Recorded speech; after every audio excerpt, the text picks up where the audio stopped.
n'échappe à la mode du SUV.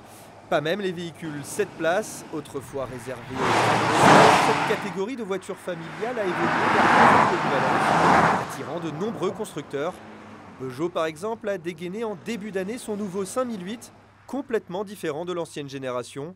Un concurrent de taille pour le dernier venu sur le segment, le Volkswagen Tiguan Allspace, variante à sac à dos du célèbre SUV compact allemand. Un match de la famille que nous sommes allés arbitrer à Marseille. Stéphane, je ne sais pas ce que tu en penses, mais à force d'essayer tous les types de SUV, eh bien, j'ai un peu l'impression d'être un journaliste auto spécialisé dans les voitures familiales, un petit peu le papa de la voiture, surtout avec des versions 7 places comme aujourd'hui. Bon, je ne te cache pas, Simon, que c'est un peu l'effet que ça me fait aussi.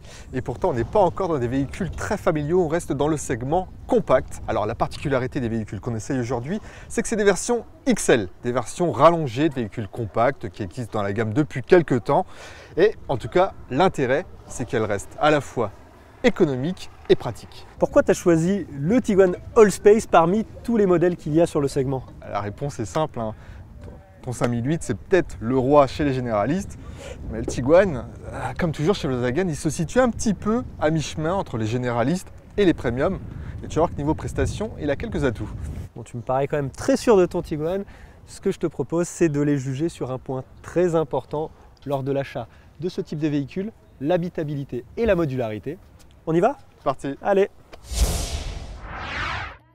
Sans surprise, le 5008 se montre beaucoup plus moderne dans son style intérieur. Petit volant, console centrale façon aviation et instrumentation digitale font toujours leur petit effet, surtout face à la planche de bord très classique du Tiguan Allspace. Un côté moins original qui a cependant quelques avantages. Les compteurs numériques et l'écran sont plus grands, l'ergonomie meilleure. Mais sur un véhicule de cette catégorie, le nerf de la guerre, c'est bien évidemment le sens de l'accueil. Pour départager nos deux SUV au niveau de la troisième rangée, c'est-à-dire les 6e et 7e places, eh bien on va faire un petit concours de celui qui s'installe le plus rapidement sur cette troisième rangée. Chrono, c'est parti. Allez! Une! Oh, nickel! 15 secondes. Une troisième rangée facilement accessible dans les deux SUV, mais plus généreuse dans le 5008, où les passagers se sentiront moins engoncés. Le français offre également une modularité plus poussée avec 3 sièges individuels rabattables et coulissants au niveau de la deuxième rangée, contre une banquette 2 tiers 1 tiers plus classique sur l'allemand. Enfin, question coffre, plus généreuse en configuration 5 et 2 places, la malle du français est moins accueillante avec 7 personnes à bord. Elle est aussi moins pratique, le Tiguan disposant par exemple de manettes pour rabattre les dossiers ou encore d'un rangement pour le cache-bagages. Vous l'aurez compris, nos deux concurrents du jour soignent leur capacité d'accueil, avec toutefois un léger avantage pour le 5008, répondant plus aux demandes d'une grande famille.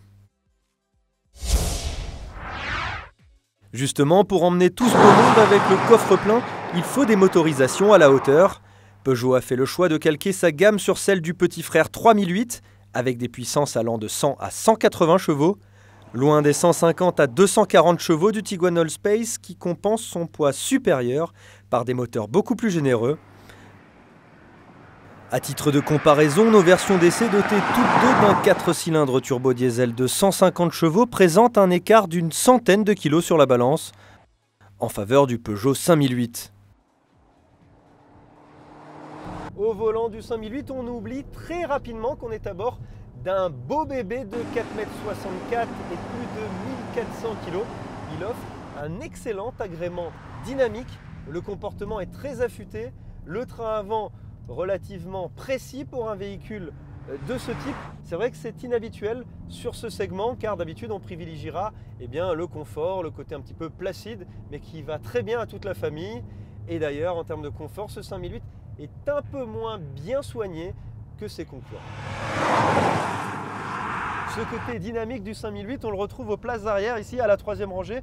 On est plutôt bien installé avec de la place, mais le côté ferme, le côté bas perché du 5008, on le ressent. Regardez, je suis un peu trimballé dans tous les sens. C'est un poil inconfortable, donc on préférera garder quand même cette troisième rangée d'appoint plutôt pour les trajets sur autoroute ou en ville.